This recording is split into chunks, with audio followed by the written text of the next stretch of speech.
মানে নিম্ন স্তরের যারা পুলিশের যারা চাকরি করতো তারা হুকুমের গোলাম, কালো গ্লাস দিয়ে ঢাকা, সেটা 5 নম্বর গেট দিয়ে হত্যাকাণ্ডের পরপরই কিছু মানুষদেরকে ওর ভেতরে লোড করে নিয়ে বের হয়ে গেছে।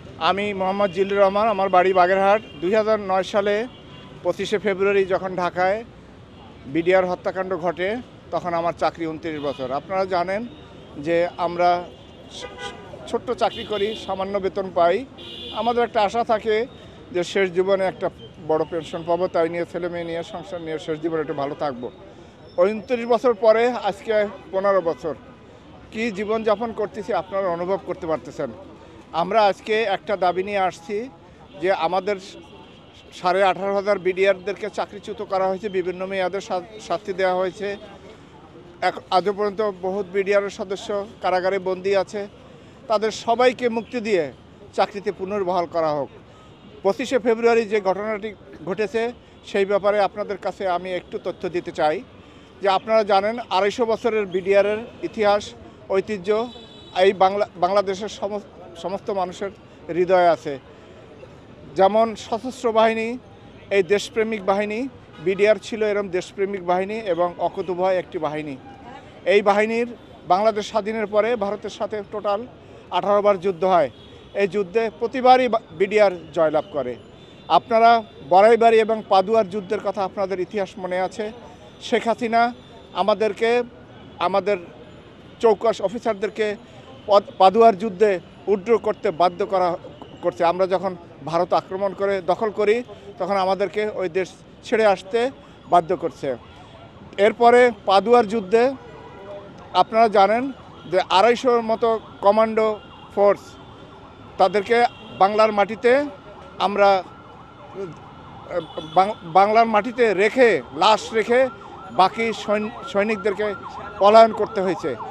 এই ভারত এত বড় দেশ একটা বাহিনীর কাছে এত বারবার পরাজিত হচ্ছে, এইটার প্রতিশোধ নেওয়ার জন্য এরা শেখ হাসিনাকে ক্ষমতায় এনে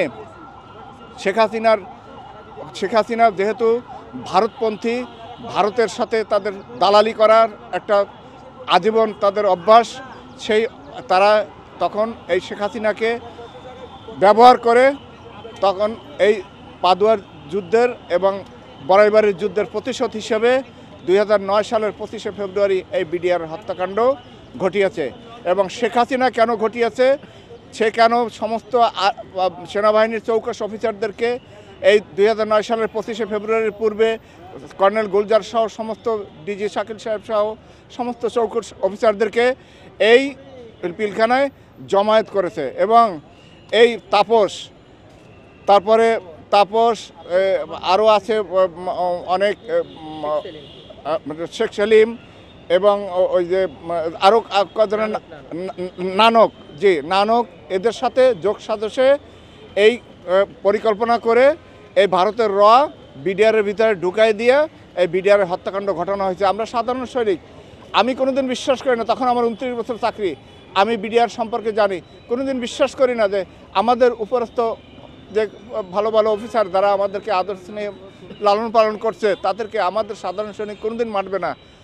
এর প্রমাণ আপনারা জানেন 25 ফেব্রুয়ারি সমস্ত প্রিন্ট ইলেকট্রনিক মিডিয়াতে এই তথ্যগুলো আছে, সমস্ত টেলিভিশন কভার করছে যে যেই সিলিংটা পাওয়া গেছে, সিলিং অর্থাৎ অস্ত্র কাঁধে নিয়ে ব্যবহার করা হয়, সেই সিলিংটা আমাদের বিডিআরে সাপ্লাই নাই। যেই গুলির খোসাগুলো আমাদের অফিসারদেরকে হত্যা করার জন্য যেই গুলি ব্যবহার করা হয়েছে, সেই যে খালি খোসা, সেই খোসাগুলিতে পাওয়া গেছে, সেইগুলো বিডিআরে সাপ্লাই নাই। এসকালারের একটি গাড়ি কালো গ্লাস দিয়ে ঢাকা, সেটা 5 নম্বর গেট দিয়ে হত্যাকাণ্ডের পরপরই কিছু মানুষদেরকে ওর ভেতরে লোড করে নিয়ে বের হয়ে গেছে। এবং আপনারা জানেন যে একটি বিমান 2 ঘন্টা ডিলে করে তারপর সেই বিমান উড্ডয়ন করে ভারতে ল্যান্ড করছে। তাহলে আপনারা জানেন যে এই সমস্ত ঘটনা ইলেকট্রনিক মিডিয়াতে সাংবাদিকরা কভার করে রাখছিল সেগুলোর ইতিহাস। আমরা আজও পর্যন্ত বলতে চাচ্ছি যে আমাদের সাধারণ সৈনিক দ্বারা এই হত্যাকাণ্ড সংঘটিত হয় নাই। অতএব আমাদেরকে বলির পাঠা বানায় যেমন পুলিশের ভিতরে কিছু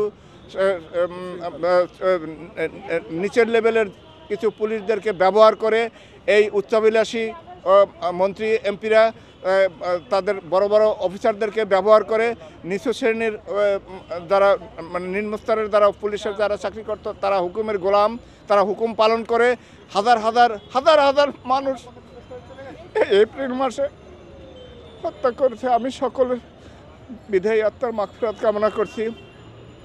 আমি সেই দিন 25শে ফেব্রুয়ারি যে 83 জন 57 জন চৌকস অফিসার সহ 83 জনকে হত্যা করা হয়, আমি সকল হত্যাকাণ্ড আজ পর্যন্ত বাংলাদেশ এই শেখ হাসিনার এই 16 বছরের শাসন আমলে যত হত্যাকাণ্ড ঘটেছে সকল হত্যাকাণ্ডের নিন্দা জানাই এবং বিচার দাবি করতেছি।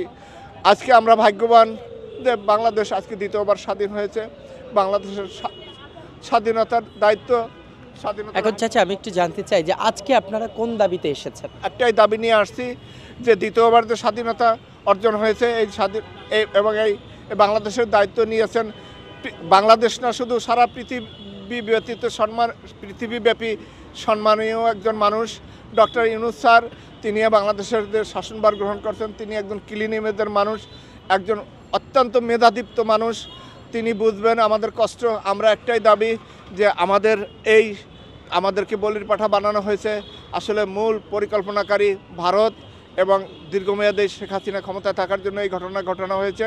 আমাদেরকে সমস্ত দায় মুক্তি করে, সমস্ত অপরাধের দায় মুক্তি দিয়ে আমাদেরকে চাকরিতে পুনর্বহাল করে যেভাবে ছিলেন তাদেরকে সেইভাবে চাকরিতে পুনর্বহাল করা হোক, এই আমার একটাই দাবি। এবং এই হত্যাকাণ্ড বিচারের ভার আমরা এই সরকারের কাছে দিলাম এবং আমরা যারা জেলখানায় আছে সকলের মুক্তি চাচ্ছি। আজকে একটা মানুষের যদি যাবজ্জীবন হয়, সে 12 বছর কারাগারে থাকে, কিন্তু বহুত মানুষ আজকে 15 বছর ধরে জেলখানায় বন্দি, তাদের ফ্যামিলি অনেক মারা গেছে। আমি বলছি সকল মৃত্যুদের সকলের সুযোগ সুবিধা দিয়ে চাকরিতে পুনর্বহাল করে এবং যারা মৃত্যুবরণ করছে তাদেরকে সুযোগ সুবিধা দেওয়া হোক, এই একটাই দাবি আমি করতেছি। আমাদের এই 18 কোটি জনগণের। আমি তাহলে ওনার সাথে কথা বলি।